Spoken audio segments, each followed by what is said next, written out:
I had most of my profound experience right there and then. And my contact experience of this like this, they happen for a period of time, maybe weeks and months, and then it stops completely. But I could sense that I was losing all feeling in my body, but I was awake and aware, and my eyes, I could move my eyes, that's about it. Everything else, I couldn't lift my arm or anything, or my legs or anything.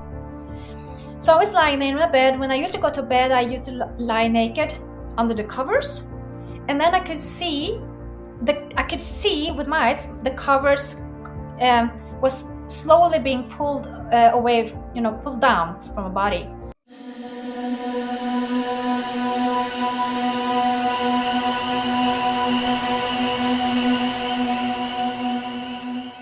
Thank you, Tatjana, so much for being here. Thank you, David, for having me. Your journey is so unique, with roots in both the Indigenous Sámi people of Norway and Native American heritage. You're a shamanic practitioner, a healer, and you've been communicating with ETs. You had your first contact with ETs when you were 5 years old. What was that experience like, and how did it influence your path? Oh, yeah. That was my very first experience. My mother and my aunt, we used to go on walks in wintertime because it's beautiful up there north at wintertime. And with the stars are shining and the moon are shining and everything. It was a moonlit night that night. So the moon was like glowing and everything was like bluish. It was beautiful. So we went for a walk. And when we are coming home, just about to get inside or next to our house, coming home, I could hear my mother and my aunt started talking, and they were pointing up at the sky, and they said, "Look, what's going on there?" And I just looked up, and I was 5 years old. You know about the moon, but not that there are two moons in the skies. So I just said, "Oh, look, it's two moons in the sky." And they was like, no, this is not a moon. This is something else. You have the moon over there, and then you have something else over here. And they were pointing to something. And I was looking up, and then I had this information from my aunt just recently, maybe a few months ago, about the shape of what we saw. And she told me, or she sent me a drawing of what she remembered seeing. And what we saw next to the moon was like an oval shaped, shaped thing up in the sky. It was about the same size as the moon, but it was oval. And then there was a small one next to it, which is also oval, but just a small one, like attached to the big oval, the sphere. And I was just mesmerized by what I saw. And then I could hear my mother and my aunt in the background talking about this, what it was, and they were trying to figure it out. And I was just looking at this thing. I was kind of like, I felt like I was sucked into that, because it didn't shine like that. It was just glowing. It had a glow, sort of kind of like the moon, but the moon is more shining, right? It gives off some light. But this one it was like just glowing, just standing there glowing. And I couldn't take my eyes off it while my mother and my aunt were talking about it, discussing back and forth what it was. And I was just staring at this thing. It was beautiful. And I was like, what is this? And I was like, it was magical. At 5 years old, you're looking at this, and I didn't have any perceptions of what it was. I was just, staring at it. But I could feel this energy, or they could feel how it caused some emotions and feelings inside of me. As I was staring at it, I could also see that it was descending, coming down towards us. So the glowing of this object got stronger and stronger as it kind of like came down at me. And as it came down at me, my mother and my aunt just said, "Oh, well, they just kept on discussing this," and I could feel that it kind of like worried them a little bit. How close did it get to you? It got as big as, maybe you can, how should I explain it? Like twice as big as the moon. You see the moon, and it got twice as big. And then it just slowly kept on moving towards me. And then my mother and my aunt just went inside because we were just standing right outside our house. So they, they didn't mind calling me in or anything because I just wanted to stand and stare at this. So they just went inside because they couldn't figure out what it was. But what happened when they went inside and this was just coming at me, I had this, I was just 5 years old. I just had this feeling like, oh my goodness, finally you're coming and to get me to bring me home. You're finally coming. This is my real family, and you're my family, and finally you're coming to take me home. Because I had a feeling I didn't want to be there. I knew I was, you know, I was from something else or from somewhere else, and I knew they were coming to get me. I was completely sure that they were coming. That this was my real family, and I was so happy. I was so happy, and it filled me with so much joy and love, and this energy I think emanated from this sphere I was completely sure that this is my true family because the love, the energy, the love of the frequency was so loving. It was so loving and so peaceful, and I was sure. Yeah, you can imagine 5 years old and having these feelings and knowingness about this. It's yeah, I can imagine that people can think that that's weird, that's crazy, but that's how it was. So I felt this feeling, and I was just standing there waiting for them to pick me up. And then, in a sense, I could feel something change, the shifts in energy, and I could see the spheres slowly going back or ascending again. And I was like, oh, no, no, no, no. I got really worried, and I got like, don't, please do not leave me. You must not leave me. Please don't leave me. I don't want to be here by myself. And I thought you were going to come and pick me up, and now you're leaving. Don't do that. And I started feeling like this. I had a strong feeling of abandonment, that they were just leaving. And I felt that no, that was heartbreaking. And this love and this, joy for them coming to get me suddenly just changed when I saw them ascending again. That changed to, heartbreak. And I remember, though, I didn't realize it then, but uh, in like when you talk to me, I didn't talk to them out loud. It was telepathic. I had like a telepathic communication with them then, and I said, "Would you please?" I used all my mind power talking to them. Please don't leave me here. Come back and pick me up. And I had this feeling back with this communication, telepathic communication, that they said that don't worry, we are not leaving you. We are never going to leave you. We are always with you, and we will come back.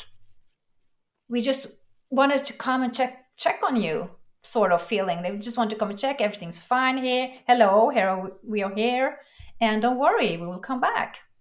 And as a 5 years old, feeling this pulling away from your true family, that really broke my heart.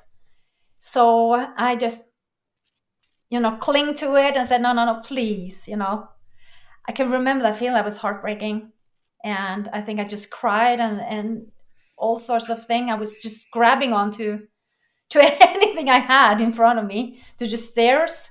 What did you tell your family when you went inside? Did you share your emotions and your feelings with them? No, I did not. I didn't say anything because the experience I had was so profound and so powerful that I thought it was, if I'm going to talk about this, how I felt and what I experienced out there, like on the inside, and with that kind of communication and everything, I think I just was scared that they were not going to believe me, and I was afraid that they would just cut me off. So I just kept it to myself. But as 5 years old, you have this kind of experience. I feel that I hadn't lived for long, like 5 years. But even though after that experience, I could feel everything changed in my life. My life took a completely I could feel that something happened to me. That's why I probably started later on asking questions and about everything. What is this? What is reality? What is illusions and what is not? What is all this? So kind of like having like a powerful wake up call as 5 years old. You can imagine everything that starts to grow, about questions, about wondering, about everything. So that was a lot for a 5 year old. So I think I just processed it by myself. How do you integrate that into your life after you have that profound experience?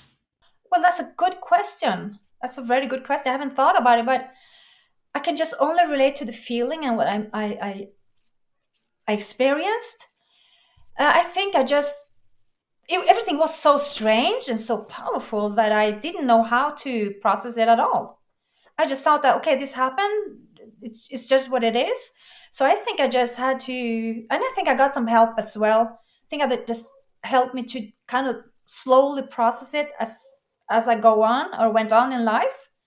And it never left. The experience never left, and I didn't have anything to relate to it, any perceptions of it or anything. So I think I just carried with me like that was my own, or it was something completely different than the way I live my life.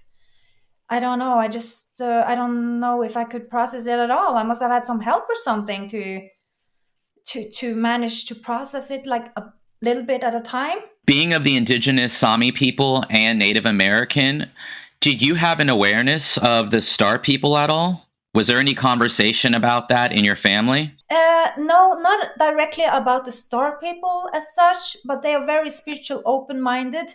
So they talked about other paranormal experience they've had, like seeing ghosts and other beings, but they never touched upon like the extraterrestrials or star beings. They didn't. But they talked, the elders in the family always used to tell stories or talk about what they had experienced throughout their lives about paranormal stuff. Absolutely. So, yeah, but this was quite different. I was used to that, but this was something else. And that's probably, I think that's why they didn't know what to think of it. And and nobody said anything, but like years and years later they acknowledged and said that they experienced this and what was this, and we had talks about it later, and they kind of like touched upon that about star beings and ET beings later on, but not at that time, not while growing up. But they were kind of open-minded about other stuff. So Had any family members had these experiences with ETs other than you? Or were you the first one? I was the first one that's 5 years old because I didn't hear anything from my cousins because they shared some stories, but that was later in their life, not as young as I was. But when I shared my story with them later on, they also said, "Yeah, well, we've experienced something like that, like light bulbs, like big spheres of light coming, floating towards them, flying towards them, no noise, no nothing." Big orbs of light flowing and then taking turns and stuff they couldn't explain, and they just vanished over their heads and far away and disappeared. So I had some cousins talk about that they had experienced that. And another cousin of mine, she said she had also an experience with a triangular craft coming over the mountain and going over the sea level and disappearing. Yeah.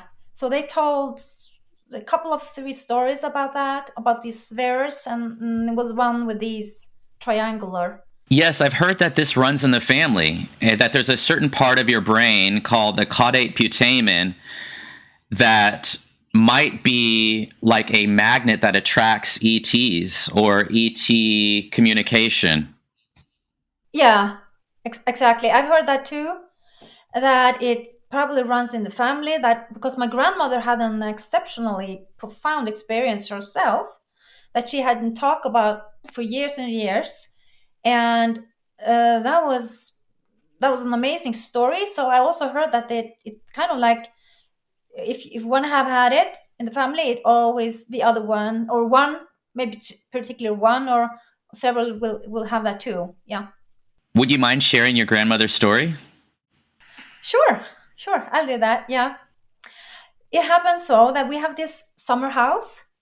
It's a house that is kind of like a way we have to drive there and then we have a go for a walk an hour or so to get there. It was a summer house that we used in the summertime. So family used the house. At sometimes we went there all together and sometimes some of us just, or one of us just went there to relax and just be by ourselves.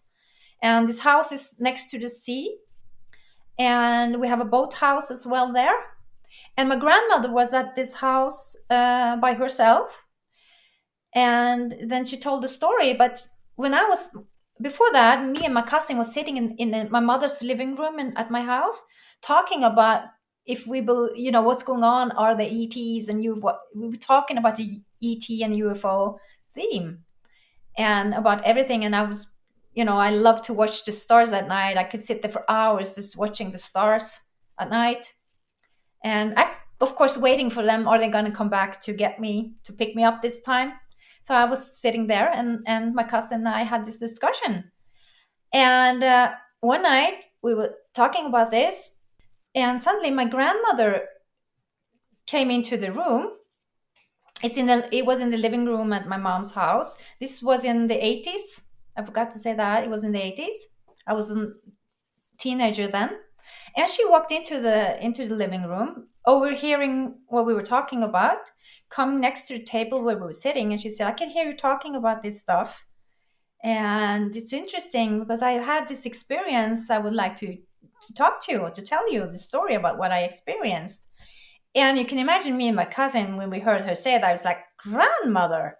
So it was jaw dropping, because my grandmother was like this elder in the family, never watched TV, never read the newspaper, never read any books or anything. How could she even know this and talk about this?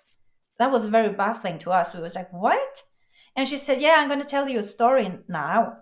And I haven't told it to anyone, because I was afraid if I told that to someone or anyone in the family, they would think I was crazy and they would put me on a institution."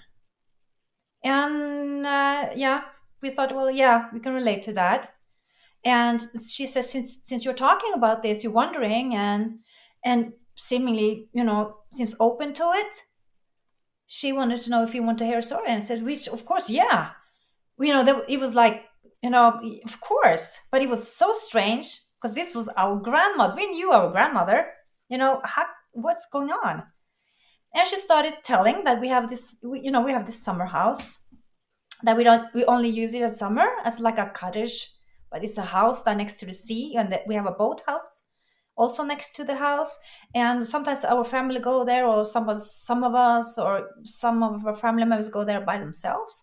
So at this time, she said she went there by herself. There was no one else there with her, and it was at night time. She was sitting at the bedside, ready to go to bed, and she didn't lay down in the bed yet. She was just sitting there getting ready. And when she said she suddenly could hear someone, she said there was no one in the room. She could hear voices telling her things. And me and my cousin knew what this was. This is like, she's had telepathic communications with someone. But my grandmother didn't know what it was. Telepathic what? She didn't know about these things. But she said, suddenly there was a voice in my head telling me to go down to the boathouse. And my grandma said, well, the voice was so clear, and so, they just insisted for her to go down there. So she said she couldn't do anything else but go there. So she got up, went out of the house, going to the boathouse, and she said, and then there they were. There was this ship standing there, this craft standing next to the boathouse. And we were like, me and my cousin were looking at each other, what? On UFO? Teenagers were talking about this stuff. Did your grandmother have a big imagination? Did she tell a lot of stories? Or was this completely out of character for her? It was completely out of character for her. But that's why it was so jaw-dropping, because she never told stories. She was really down to earth, very close, nature, elder woman, minding her own business, making food, lighting the fires and stuff like that. My mother's aunt was the one talking about stories. My grandmother never told stories like that. She was the quiet one, observing, That's why it was so strange and so weird for us about her starting talking about this. And she said she went down there, she could see this craft standing there, and we were like, what happened? We tried to imagine what she was She told us exactly detail what she saw, and we had to just visualize what it was she saw because she detailed it pretty much. And she said, "Well, I was standing there. The craft was standing there, or maybe a sort of like it had these standing pillars, or these small things that the craft was standing on. It was slightly long up off the ground." And then she said there was like a staircase coming down from the craft onto the ground. And we was like, "Was a staircase?" Yeah, she said it was a staircase. And then she said she heard them saying to her in her head. She didn't say, well, it was telepathic, but she's the only way she could describe it was they talked to me in my head. And they asked me or told me to get on board, to, go up the steps and go inside. And she said that the voices were so convincing that she couldn't do anything else but go on inside. She just said she went up the stairs, walking into the craft, but she said she came into this room, or she didn't say there was like a room like in a house, but the space she went into was completely lit up, but it's bright white light inside, she said. And she just went into this bright light, standing there waiting, and she could sense that there was someone on board the craft, but she couldn't see them, she said, but she could sense there was someone there. And then again they told her to please sit down, and she was like, "What? Sit down?" She was looking around her. She couldn't see any chairs. She wanted to see like a solid chair, but she couldn't see anything. They just said, "Don't worry, just sit down." And she said, "Can you believe it?" She said, "Can you believe it? I just sat down in the middle of the air, just in the middle of the room with no chair." And we were like, "What?" It was profound. It was amazing what she experienced. And then they said to her, "Well, we want to take you for a trip. We want to take you, you're going to travel with us for a while, just take you on a trip, but we will take you back again after a while. We'll take you home." Did she describe what it looked like inside? Like furniture? Was there like operating tables? Were there control panels? What did it look like in detail? No, the only thing she said was it was complete just light. She could only see light for that moment, that right there. She could only see lights, and she couldn't see any chair, and she could just hear them and sense that there was someone in the room, and she could only hear them talking to her in her head. They were very clear. She didn't want to argue with them at all. She just did what they said. And then she started having a discussion with them whilst in there, sitting in completely in the air, in the light there. She said, "Well, I can't. What do you mean? I go. What about food?" Because she was very, she was the one making food for the family. She was, always concerned about enough food, making food for everyone. And she said, "Well, I can't go. Where should I? What about food? There's no food. I can't see any food here. What we're gonna do?" They said, "Don't worry. You won't need any food. We will just take food for a little trip and take you back. Don't worry." Well, she said, "Well, okay." But yeah, I know, we knew our grandmother. She was concerned about the food, always talking about the food, making the food, preparing everything. So she thought that was very weird. She said, "Well, usually when I go on trip, I used to take some food with, or we have to go somewhere where I can make some food." But they just said, "Don't worry." And she said, "Well, okay." She trusted them. She said that was okay. And then she said it took a while, and then she started thinking, "Well, I can't look outside because when you go on trip, you have a car, you can look outside the window." So she started, wondering, "Well, aren't there any windows here? Can I look outside?" And as she said that, she saw in front of her, she saw something manifesting inside this room of light, like this uh, opening that she said was a big window opening in front of her. And then she got curious, so she went up there, stood up, and went to the window to watch what's going on outside. And then she could see, when looking outside, she could see the house and the boathouse and this part of the sea. And she could see that she was actually levitating, or she was ascending. And the house got smaller, the boathouse, everything got smaller. And then she could see more and more of the land, and then, the area around. and everything, and more of the sea, and she said it just got smaller and smaller and smaller, and she got worried again. She said, "Oh my God, this is for she's probably had a feeling that she's going to go far away." And she started talking about the food again. But we don't have the food. What about food and everything? And I said, don't worry. They reassured her again. Don't worry about the food. We just want to take you on a short trip and we'll bring you back. So she said, okay, she trusted that. And she kept staring outside this sort of a window.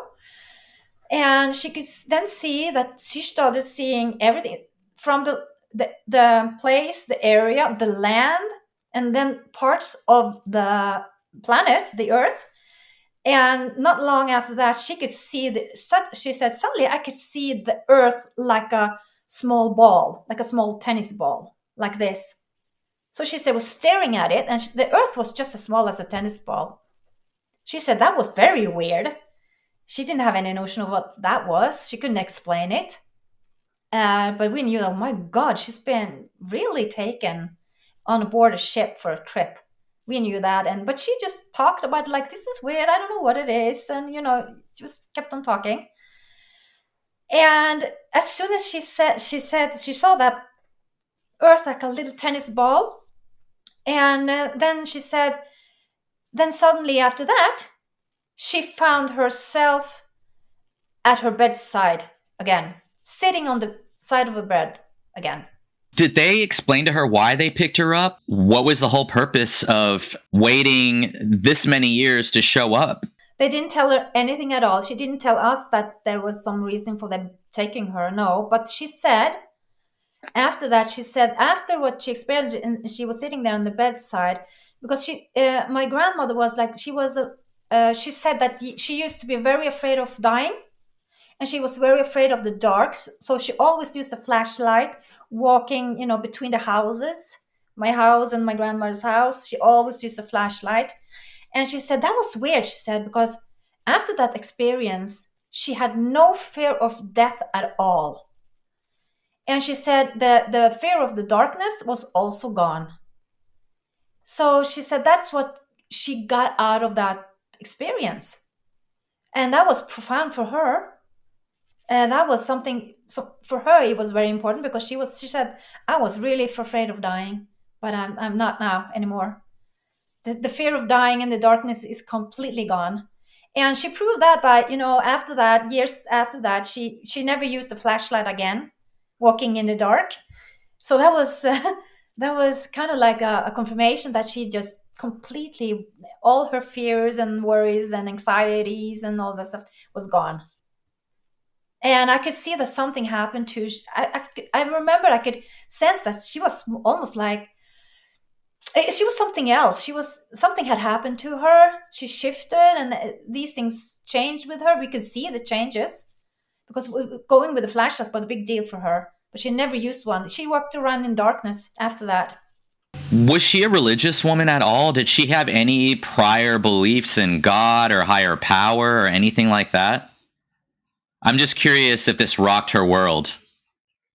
Oh, yeah. Well, not religion or anything like that, but she had powers. She certainly had healing powers, which she used and helped us with. She used that on me too. So she healed me a couple of times, and the same she did with my brother as well. So she had healing powers, absolutely. But that was also prior to the experience. So she was a healer. Yeah, even though she didn't talk about it or speak about it that much, it was kind of like very normal. That that was normal for her, and also for my mother's aunt as well. She also had the power to heal. So yeah, it was kind of like, and we, for us, it's like that in Sámi community or in the Sámi families. That's not unusual. It's normal to having these powers to heal and to see and to, yeah.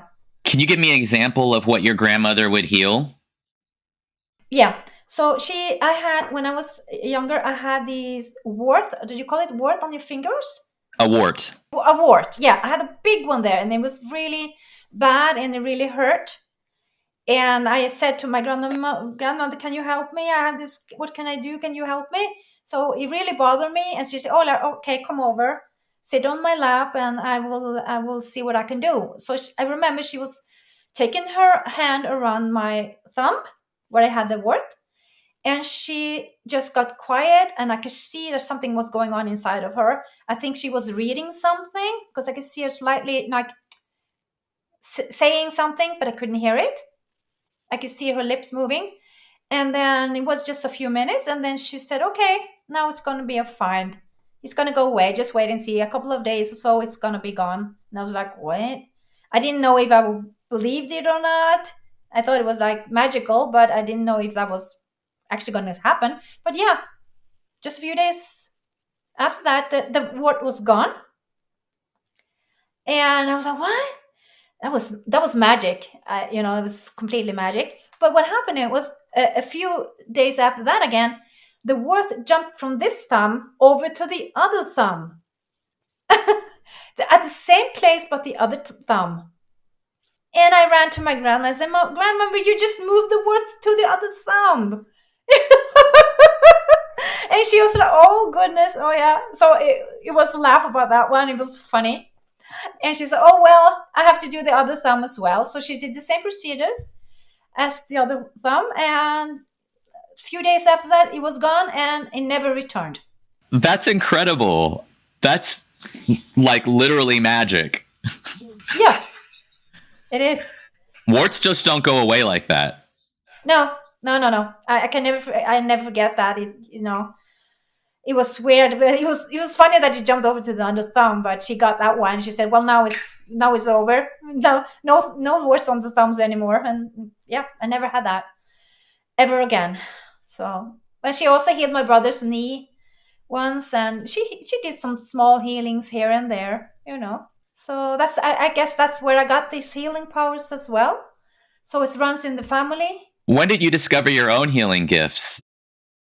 Oh, that was much later in my life. I got maybe when I was like in my 30s or 40s, because I started, looking more into it and having more experiences myself. Moving from northern Norway and down to the south in Norway, started working there.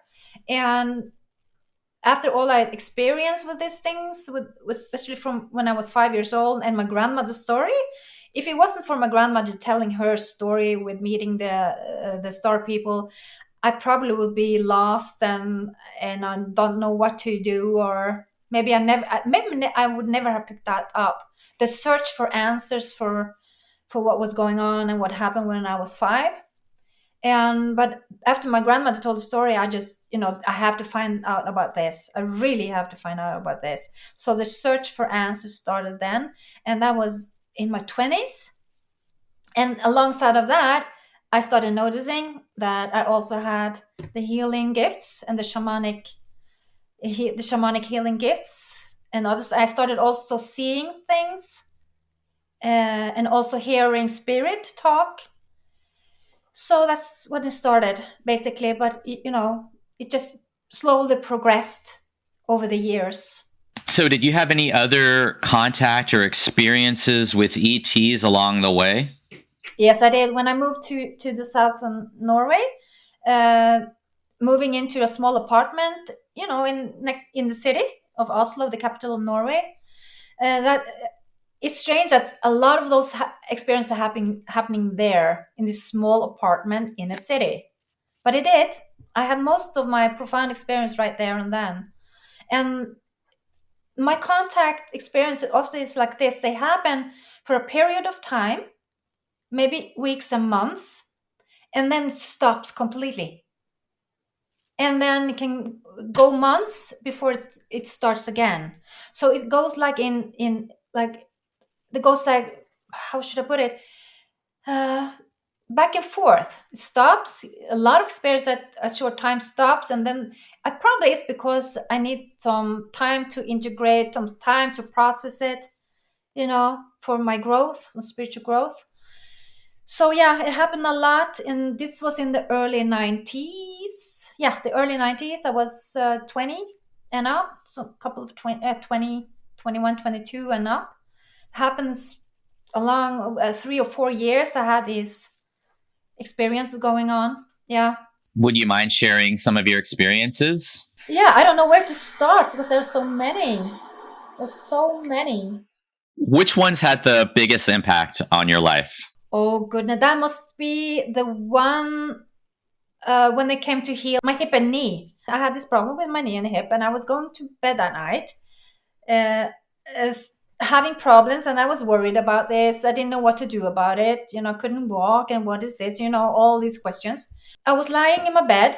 I didn't go. I wasn't going to sleep yet. I was awake. I could sense something was in the room. There was an energy. There's like an electric energy going on, and I could sense something is going to happen right now.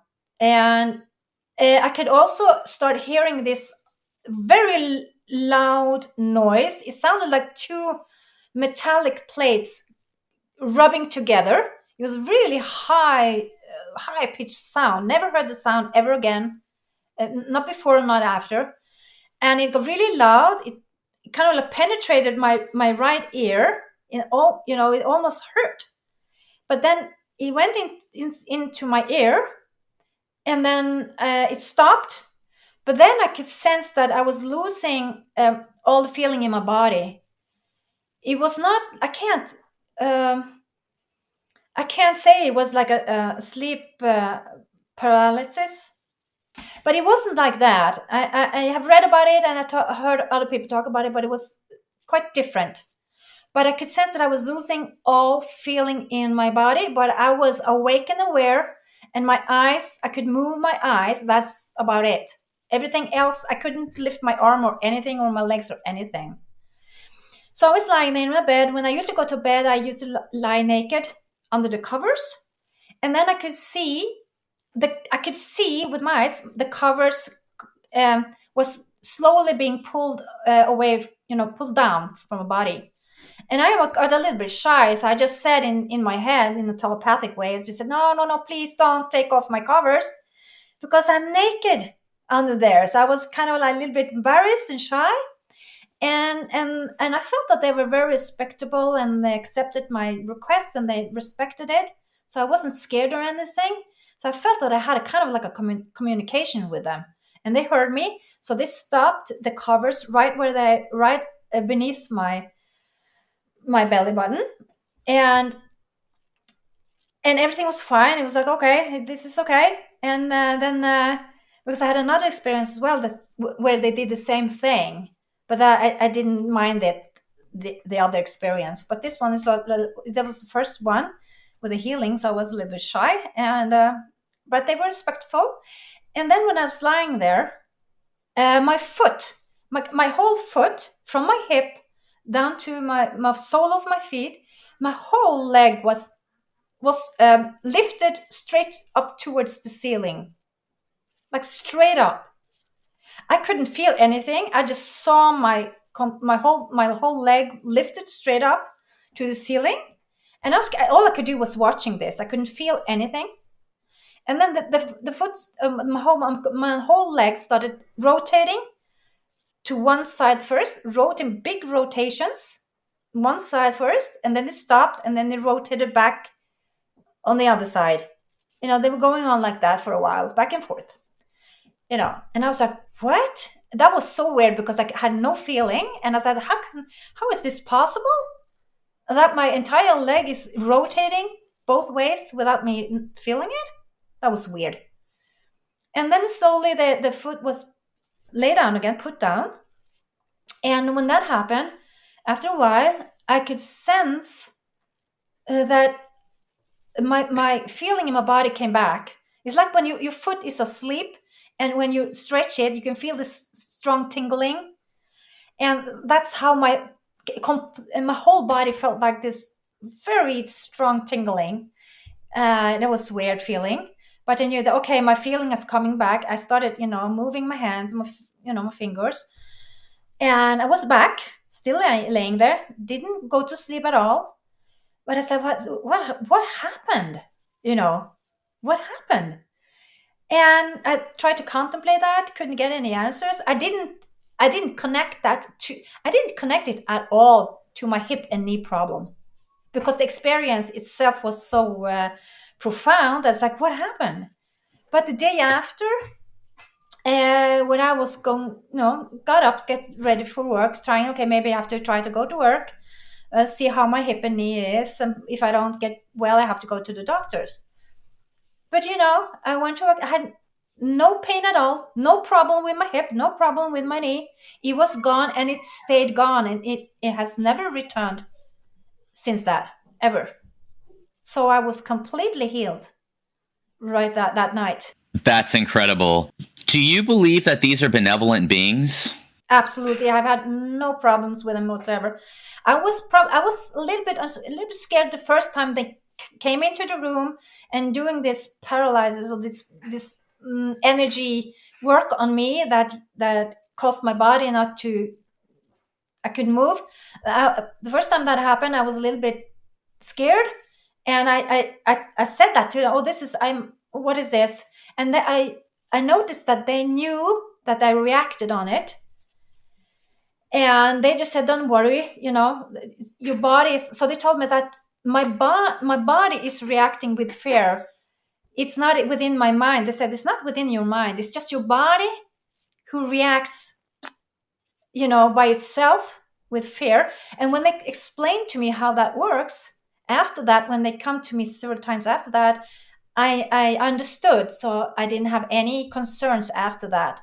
I felt that I always had a respectful communication with them, and they never did anything to me to harm me in any way.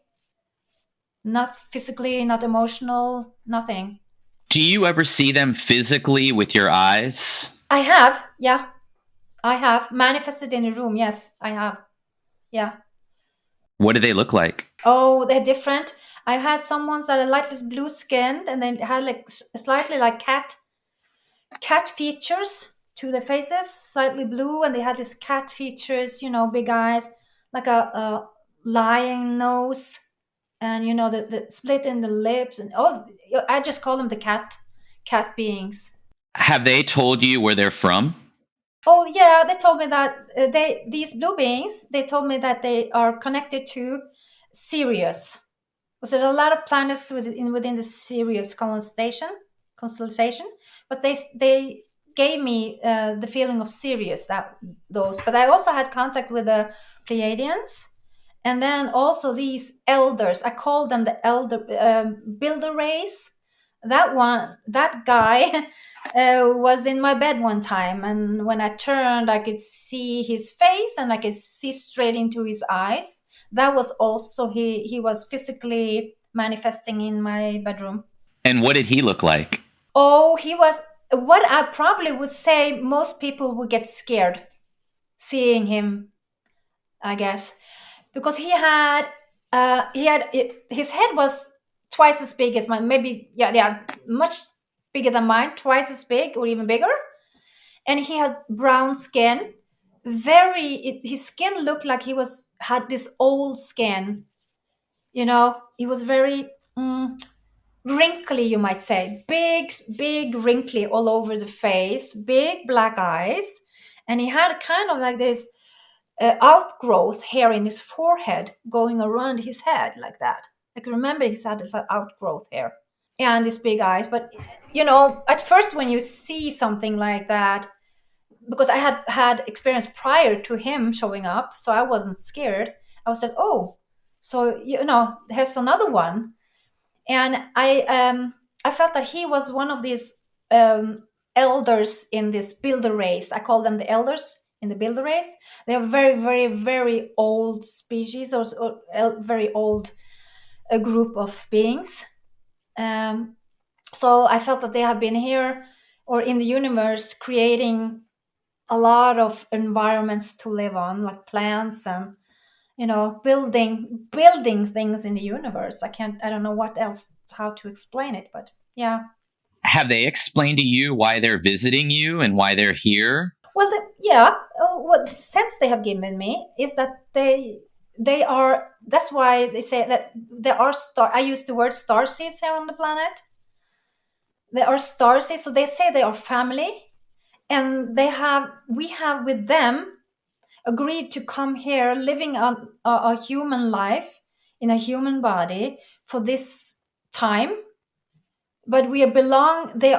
We are like they are our families. Or I can, to speak for myself, they are my family. I've had something to do with them in other lives as well as they are my family. So they have the connection. So they're here to visit, to see, and to observe and see how things are going, and how we are, how I'm developing, and what I'm. So I feel that I'm here to do something. I'm here to share some experiences and some insights to help the ascension of the earth and the expansion of the consciousness of humanity. If they're benevolent beings, did they talk about why some people are experiencing abductions? Is there a hybridization program going on? Hey, thanks for watching. If you enjoyed this video, don't forget to hit the subscribe button and turn on notifications so you never miss an upload. Your support means the world to me, and I will see you in the next video.